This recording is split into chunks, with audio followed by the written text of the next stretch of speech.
My YouTube friends and family, welcome back to my channel. If this is your first time here, then it is just welcome to my channel and not welcome back, of course. Go ahead and hit the subscribe button because you will not be disappointed unless, of course, you got bad taste. And as promised, being the true philanthropist that I am, I have looked up ways to help the girls who do not have good taste. Okay, I have some tips for you. And you have several options here. Number one, you can wash your eyes out with antibacterial soap. The gold bar is the one that works. Another option is to check your panties for a bunch. And if it is a hereditary thing and you come from a long lineage of haters, it's something that's just embedded in your DNA, there is still hope for you too. It's something called haterade, baby. And you gotta sip it slow. Now you can have it hot or cold, whichever way you prefer. And it will in fact aid the hater within you. So there's that. Everyone else, I hope you had a great week. And before we get started on today's case, I just want to give an update. I talked about, or I showed that I picked up this book when I did my garden vlog. It's Home is Where the Bodies Are. I haven't made it far at all, mostly because I have been combing over a 44-page Supreme Court document regarding the case we've had to talk about. It's a lot, okay? It's a lot that happened. So, honey, I have not read much of this yet, but I can tell you what it's about from the book cover. Long story short, 3 adult siblings are tasked with laying their recently deceased mother to rest, and the siblings are not really close at all, but they come home to give mama her proper burial. And while going through her things, they find a cassette tape, which is why the book looks like this, and find a video of their parents committing a murder. They make a pact in the video not to speak about it. That's all of the context that the siblings have, and so they are forced with the decision to either blow up the spot girl, go find out who this was and why, or just let sleeping dogs lie. So that is the read that I'm currently on. And while I'm talking about books, I show these on Instagram, but I don't know if the person that sent them to me even follows me on Instagram. I want to show them here. Somebody sent me these, and I'm so sorry for saying somebody because I definitely did read the gift card that came with it, but mama ain't got the memory of 2 dead flies smash girl with the wings torn off. But they are magnetic bookmarks because I showed y'all how I was using my candy paper as a bookmark. First of all, they are all plants. Y'all know I'm an aeroid lover, so that is so cute. It was very mindful, very cutesy, and look, you just clip it onto the page like that. So cute. I love it. Like, I love it so much. I appreciate you. I said thank you on Instagram, but if you did not see it, thank you here too. I know I told you I was gonna be back with a good old piece of blonde hair. It is consistently 100 degrees here in South Texas. Mama's head got hot, okay? My locks are kind of thick.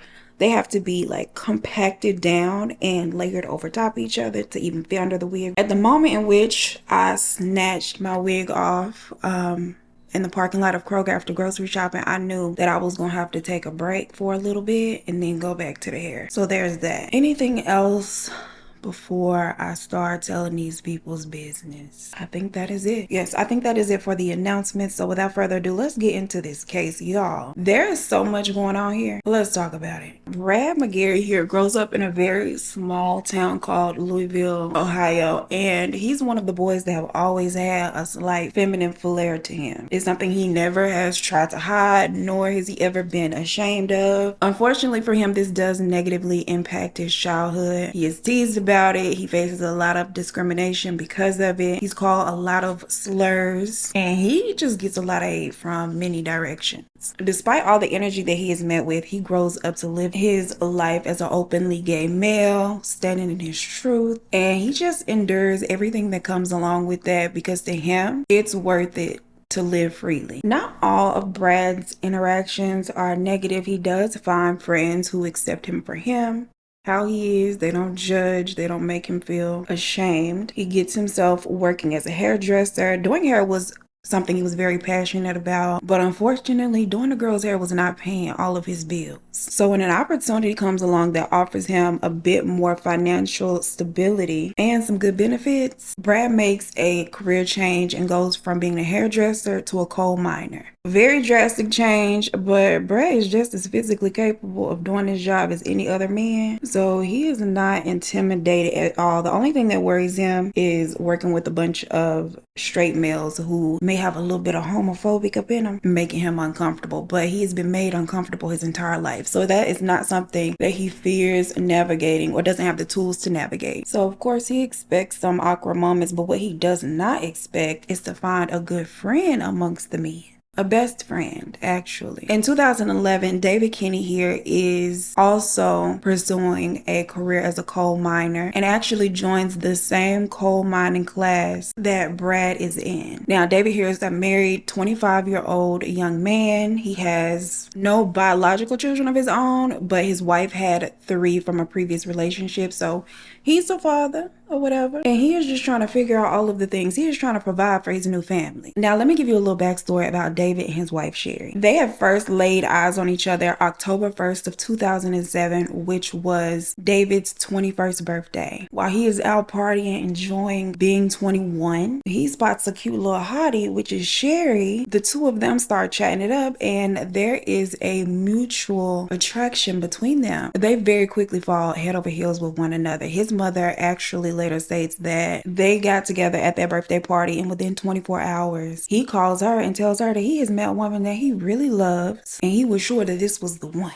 Now, Mama wasn't so sure, but she went along with it because maybe it is. You know, sometimes it happens that quick for people. He had only been in one other relationship at this point, but he was sure that he needed to look no further. Sherry was the one. Sherry, however, had a bit more experience with the love. She had been in more than one relationship, and she has 3 children, but their respective dating histories don't really matter to the other. David actually tells a friend that he likes the idea of coming into this relationship with Sherry already having children. The kids are already there. It's like a little cute little ready-made family. He also said that he loved the fact that when they tied the knot, they did so as a whole family. And at that point, those were his kids. This friend, David's mother, other friends and family members of his, they all really adore Sherry and the children, and they like Sherry for David. They really compliment each other very well, and it appeared to everybody that he had found his forever. When he happens across this opportunity to become a coal miner and make all this good money and have these benefits to take care of his family, he is excited to be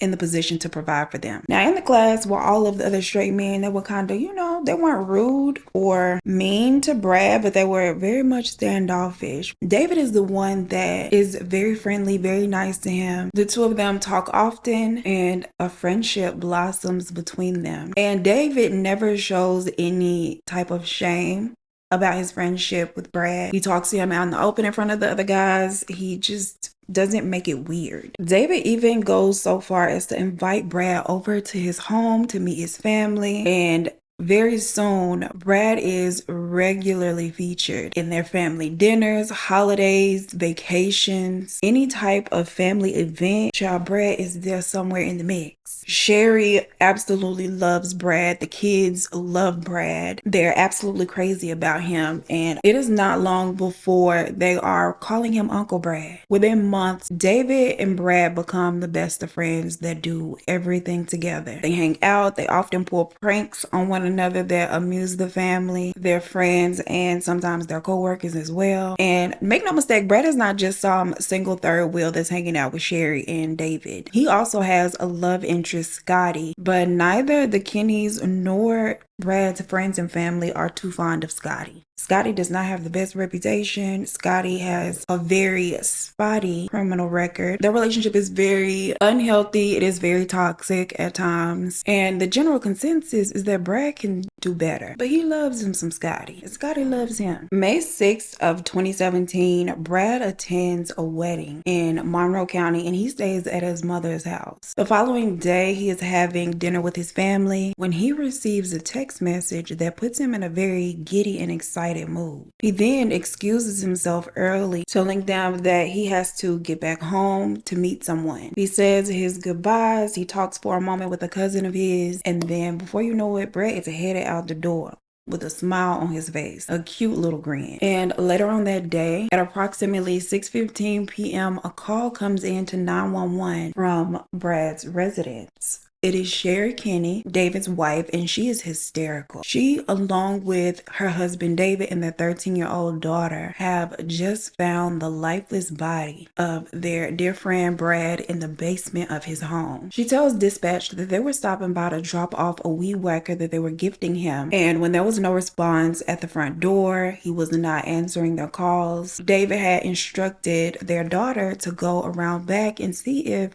the back door was unlocked. And not only is the back door unlocked, it is slightly ajar. So at this point, the three of them enter the house. The first thing that they notice that really stands out to them is that cabinets and like all of the drawers in the home are pulled out. And there are things spread around as if someone was rummaging through Brad's things. They call out his name a few times. They continue to call his cell phone, and all of the calls are going unanswered. Now, at this point, Sherry tells David to go get his firearm from the car just in case the perpetrator is still in the house. David returns armed this time, and he clears the main floor of the house.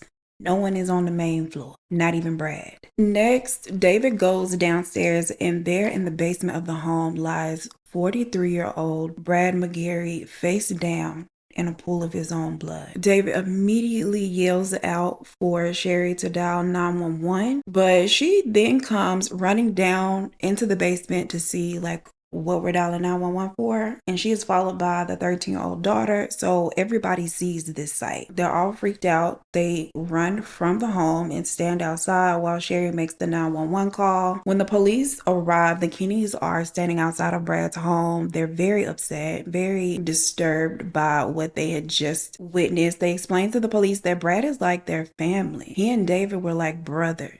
So for them, it is extremely disturbing to have witnessed this. And they mention while painting the picture of their relationship with him that they even have an upcoming family vacation to the Bahamas coming up in August. When asked if he had any enemies or if they knew anyone who would have wanted to hurt him, they say no, but David mentions that 2 guys were just hired to install the fence at his home, and those 2 guys should be looked into, especially if his house has been ransacked and he's been like robbed.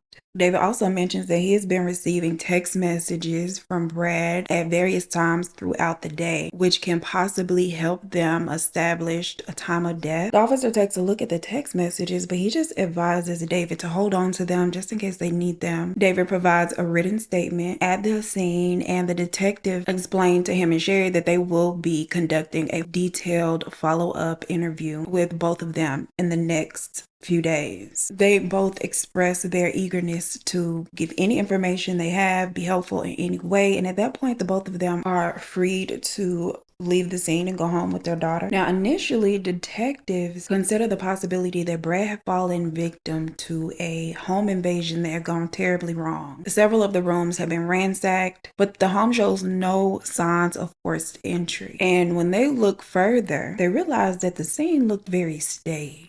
It looks as if someone wanted it to look like a robbery, but it actually wasn't. It seemed neatly ransacked, and very valuable items, even cash, were visible and left untouched. They explore the possibility of him possibly having done this to himself, but there's no weapon there, and the position of the wounds didn't indicate that this is something that he would have done to himself. So that is very quickly ruled out as a possibility. Upon speaking to more of Brad's friends, they learn about Scotty, the boyfriend, and the nature of their relationship. The Kinneys also revealed that Brad had recently broken up with Scotty, and immediately Scotty becomes a person of interest. So they set off on a mission to find him and very quickly learned that Scotty is currently serving time down in a West Virginia jail. But they go out and they speak with Scotty anyway, because people put out hits all the time, let's be real. Them talking to Scotty about it is the first he's learning of Brad's fate, and learning the fate of his lover breaks him down. He becomes so distraught that detectives don't think that this was something he had done. His reaction came across as very genuine, and by the end of their visit with him, he is scratched off of the list. Next, detectives turn their attention toward the workplace,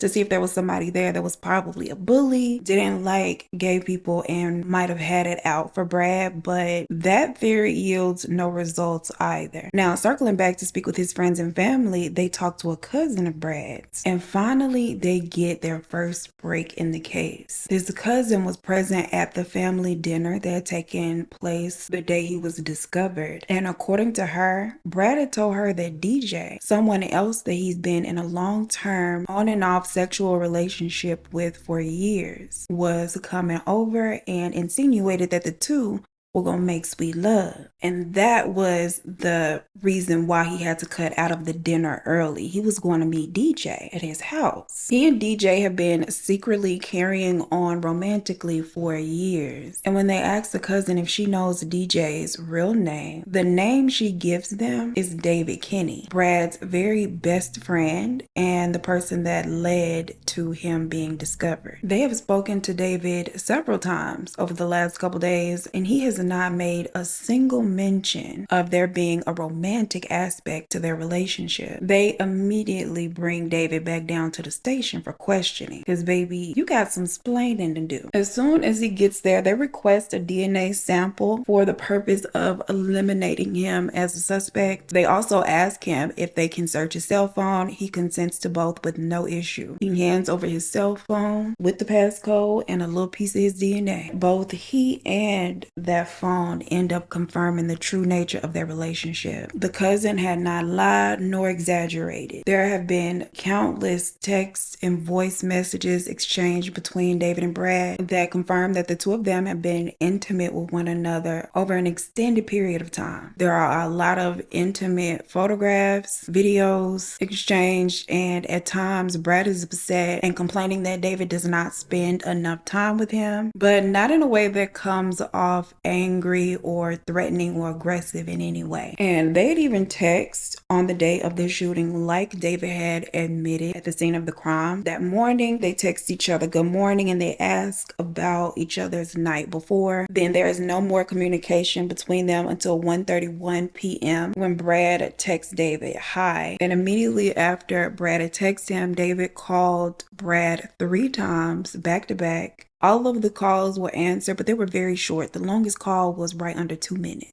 At 1:45 p.m., Brad texts David, "Don't forget my surprise, LOL." So obviously during their phone call, David had told him he had a surprise for him. And there's not a response for a while. No calls or nothing. At 3:13 p.m., David texts Brad, "We will be bringing it out." There is no response from Brad. At 3:26, David texts Brad again, saying, quote, "Stop by, you weren't home yet. Call me when you get there and we'll come out." And again, there is no response from Brad. Then David calls Brad's phone several times and there is no answer. David admits that he and Brad disguised their love affair as a friendship and that he had been keeping this affair from his wife Sherry all this time. But he offers them an alibi for it that day. He and Sherry went to lunch at a Chinese restaurant, and then he went by himself to look at trailers and had returned home around 3 p.m. However, David's cell phone tells a different story. His GPS data places him at Brad's house at the time of the murder, not down to the trailer store. And the phone is not the only thing that is poking holes in David's story. A neighbor's surveillance camera also shows David outside of Brad's home around this time. He first arrives at Brad's house at 1:59 p.m. and he is driving Sherry's car. Now, mind you, Brad is still on his way home at the time, and he has to return a tuxedo that he had rented for the wedding, so he doesn't make it home until 2:55 p.m. David admits that he knew he would get there a lot sooner than Brad, but he does not explain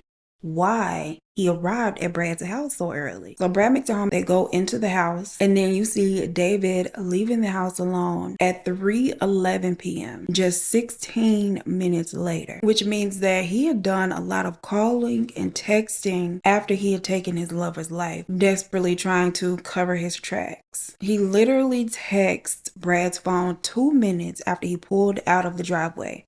He pulled out at 3:11. He texted him at 3:13, finally responding to that text message where Brad said not to forget his surprise with "we will be bringing it out." And then again 13 minutes after that, he texts Brad saying, "Stop by, you weren't home yet, call me when you get there and we will come out," and then proceeded to call him several times, which is absolutely crazy. Then the neighbor's surveillance shows him returning to the house several hours later with Sherry and the 13-year-old daughter driving his truck instead of Sherry's car. Bringing the 13-year-old child along for this staged discovery is sick. Like, even bringing the wife is pretty crazy, pretty horrible of him to do, but bringing along a child is just a whole nother level of diabolical. When they present to him the evidence about the GPS and the neighbor's surveillance camera footage, he offers them a different story. He says that yes, he was at the house that day, sitting outside waiting on Brad to return, and Brad had pulled up with another man, a man he does not know. And Brad and that unnamed man had gone into the house without him. He heard gunshots go off coming from the direction of the basement, and he fled the scene out of fear. He never saw anything transpired. He never went back to check on Brad. He just left.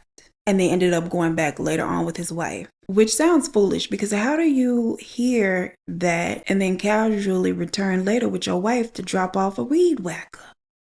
And then be genuinely clueless when Brad is not answering the door or the phone. You just don't mention any of what you heard earlier. And even if you did flee the scene, why not call the police? When they ask him why he didn't call the police, he apologizes to the detectives for not calling the police, admitting that he should have. They do not buy it, and they continue to question David until he offers them a different story. Now, again, he claims that he arrived to Brad's house to wait for him, and there was a third unidentifiable man. But in this version of events, the three of them entered the house, and this man and Brad had gotten into a heated argument, right? The man shoots Brad, and this mystery man allowed David to leave, but not before threatening him into silence. He threatens to expose their relationship to his wife. He threatens David's life. And he also threatens to frame David for this if David said anything. And when they don't believe this story either, he offers them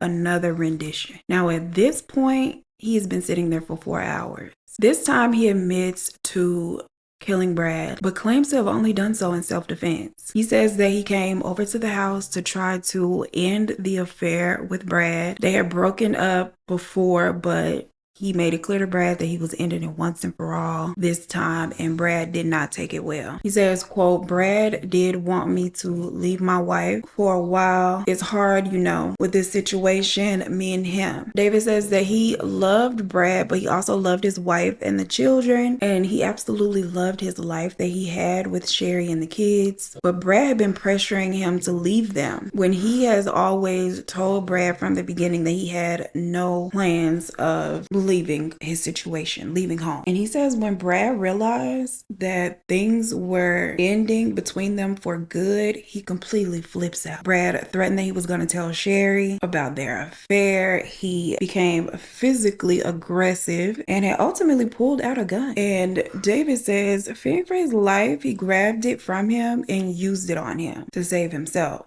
And according to him, in that moment, Brad was actively coming at him. He says he fired once, and then he demonstrates for them how he did some little maneuver on Brad that causes him to land in a position where he's bending forward at the waist. So while he's bent over, David admits that he pushed him down the rest of the way. He stood over Brad, who is now down like on his knees with his head touching the ground, and he let off the second shot. Afterward, he went home. He had tossed the weapon out of the window during his drive home. Now they go out and immediately search the area where he said he tossed it, but they don't find anything. And according to David, this weapon belonged to Brad, and the two of them had actually gone out and purchased it together around Thanksgiving of 2016. Now, Brad has always been afraid of firearms, but he had decided to get one for self-defense, and David said that he usually kept it on the hot tub down there in the basement, which is a very odd place to keep it. And according to Brad's stepfather, Brad did have a firearm, but he did not keep it in the basement. He kept it in his room, which makes a lot more sense. And when they take a little look-see in Brad's room, sure enough, in the drawer of his nightstand is a fully loaded 9mm. What was used on Brad was a .22 caliber, and the ammunition is not interchangeable. Within Brad's home, there's no ammunition for a .22, there's no holster for a .22, no sign of him ever actually owning one, but they do find a box of ammunition for a .22 inside of David's truck. So obviously David is still sprinkling in the lies in between his truths. Another thing that stands out to them about his story is the fact that Brad had been hit twice in the head from the back. Not once from the front and then again from the back like David is claiming, which sounds more like an ambush than self-defense. And what's really unfortunate and sad is the first one entered the top and made a clean exit without puncturing the skull. It did fracture it, but it likely would not have been fatal with medical care. But unfortunately, it was then followed by the second, which was fatal. Both were made at very close range, like inches away. And there's a hat on the hot tub that has a hole in the top of it. Gunshot residue around the whole of the fabric. And on the front of the cap, like the brim area, there is a piece of hairy skin attached to it. So it's obvious that this hat was on his head at the time. Now, when detectives asked David why so many drawers had been pulled out and left open, and if he were trying to make it look like a robbery, he says no, that Brad was upset about missing money and he had accused David of stealing the money and he was looking for it, while David was standing there insisting that he hadn't taken anything. Now at this point, David has read his Miranda rights and he is asked to repeat his story to another officer. He also provides a written statement saying all of these things, plus his entire interviews, both of them were recorded. So baby, they had his confession in about 4 different fonts. David is now officially under arrest, but before hauling him off to his cell, they allow him to sit with his wife Sherry and update her on the madness. They're in a small room, they're being recorded of course, but they don't know that, and they're given 40 minutes to talk alone. David tells Sherry that he's done things that he wishes he could take back. He says, quote, "I went to Brad's house to meet with him. I went to his house and I told him, I said, listen, from here on out, it's just friends, you and me. It can't be anything more." And he flipped out on me. He slapped me around a little bit after I told him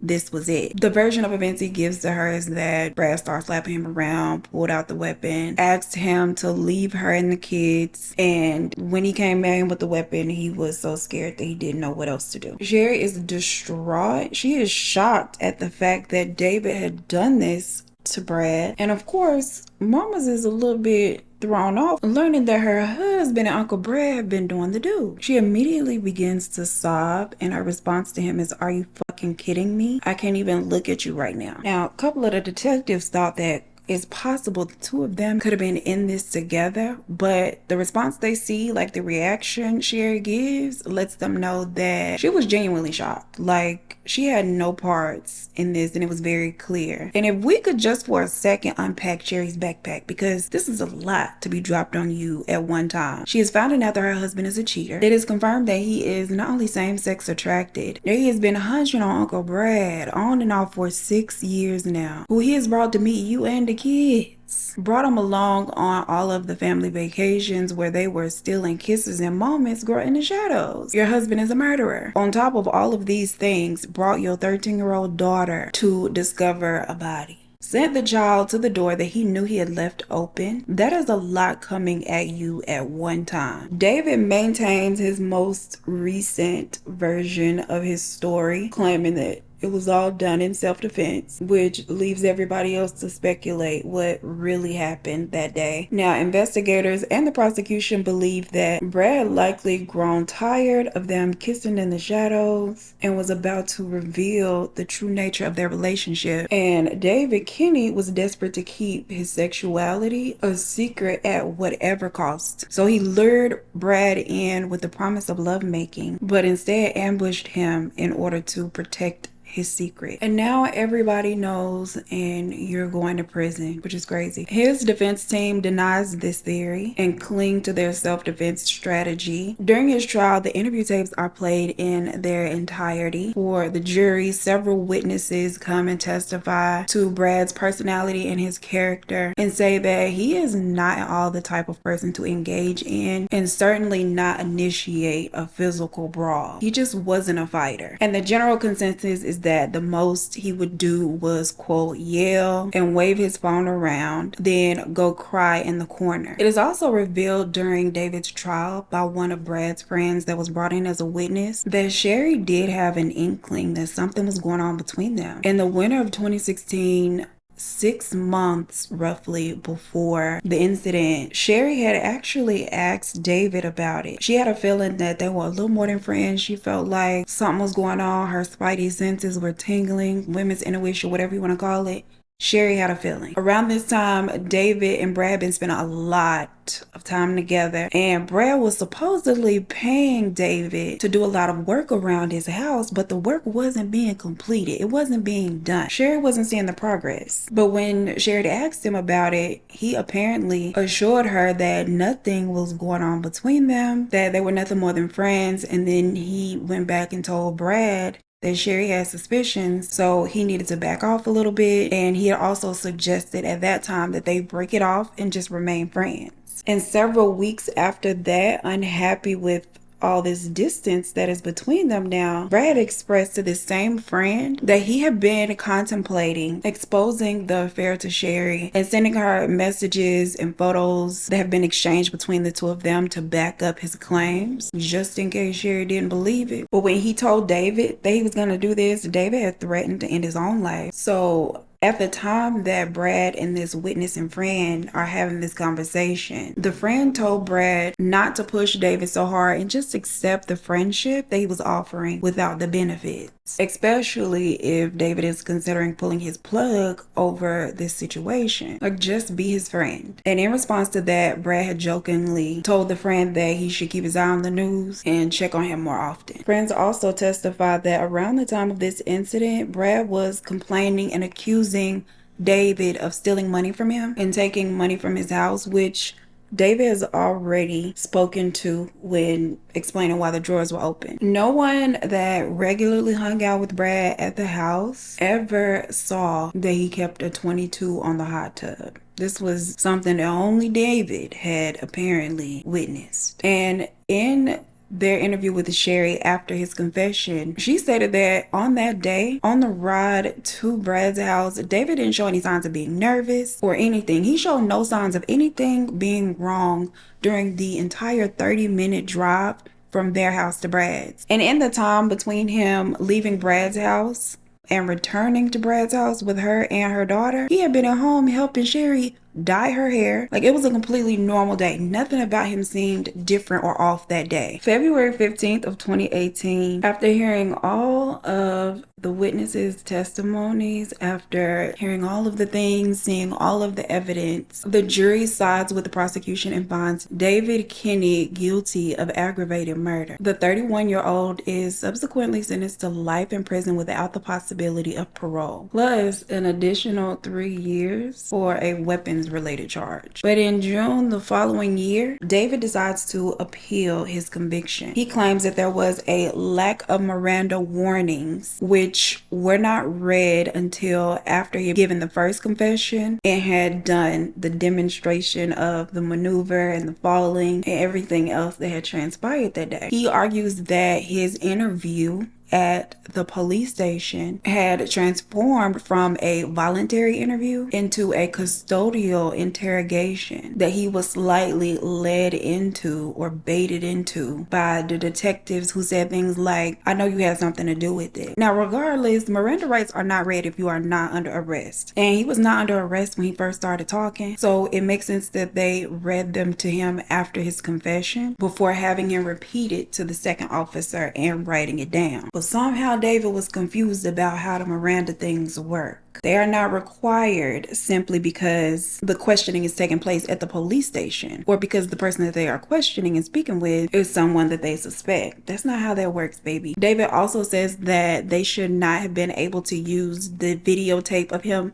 speaking with his wife Sherry as evidence against him because she's his spouse. But unfortunately for him, at least in their state of Ohio, a recorded conversation between spouses does not have to be excluded, and it is not protected under the spousal privilege statute. That is not the same as her testifying against him in court. It ain't the same. However, him and his team said that this violated his constitutional rights, his rights against self-incrimination, therefore denying him due process of law. And the Supreme Court rejects these claims. In his appeal, he also states that he feels like he should have been considered for the lesser charge of voluntary manslaughter, since it is defined as knowingly causing the death of another person while under the influence of sudden passion or in a sudden fit of rage. And they argue that the greater charge that he did receive resulted in him receiving a harsher punishment that he should have gotten.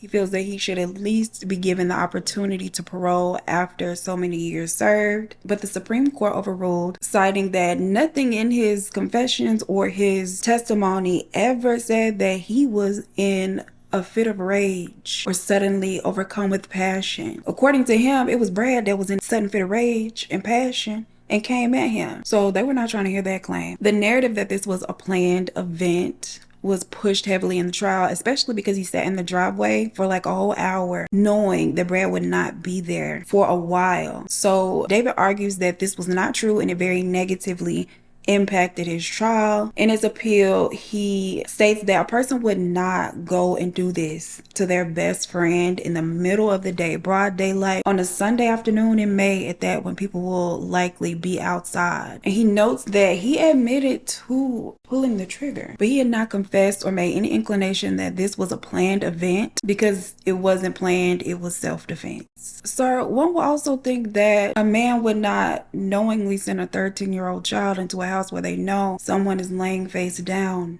lifeless, but you did that, and that sounds way crazier to me.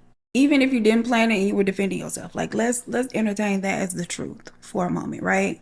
You still stood over your incapacitated best friend and lover whom you had just shot in the top of the head, and you fired a second well-centered, very methodical, fatal second shot up close within about 3 inches. What are you talking about right now, David? In all, David listed 10 different complaints about his trial in this appeal, and the Supreme Court did not find credence to any of them. So he is sent back to his little cell to serve out his time. And I want to know your thoughts. This was a lot going on, and for the first maybe 30 pages of the court documents, I really felt like maybe Brad wanted to come clean because he felt bad about the affair, being that he was Uncle Brad and cool with Sherry and all of that. If you have been following me for a long time, the story time may be up still, I don't know, but I had a situation kind of like this where someone I was dating very shortly, very briefly, okay, had a really close best friend that they would go like to the movies and then out to eat with, and I'm like, that kind of sounds like a date, sir. Sounds very datey. And there were a lot of other red flags, child. I had made a comment or joke about him ending up in prison over something he said he was going to do that was illegal and having a cellmate named Peaches. And he was like, I'm definitely down to try some new things. And I was like, yeah, you into the men's too. We batting for the same team, baby. Let's just be friends. Shout out to him. That's crazy. Quiet as it's kept, I know some of y'all probably watching too with some of this in y'all's situation, but I ain't here to get in y'all's business. Please let me know your thoughts. Comment them down below. Don't forget to like the video, share it with a friend, subscribe to the channel if you have not so you don't miss an upload. As always, I appreciate you so much for spending your time with me, and I look forward to seeing you in the next one. Peace. And before we get started on today's schedules, they're all planned. Child. In 2011, David Kinney joins the same, and he also said that he loved this. It is not long before they're returned. It's not long. I forgot to mention the other day when I referenced my 2 street credits that I also have a face tag. So I'm gonna need y'all to put some respect on my name. The following day, he is having dinner with his friends. No. The officer takes a look at them and he just advises Brad, no, because Brad is the deceased. Scotty is currently serving What? Scotty is currently serving downtown. Why do I keep saying that? Now, the two have been secretly carrying on for years. Okay. And when asked,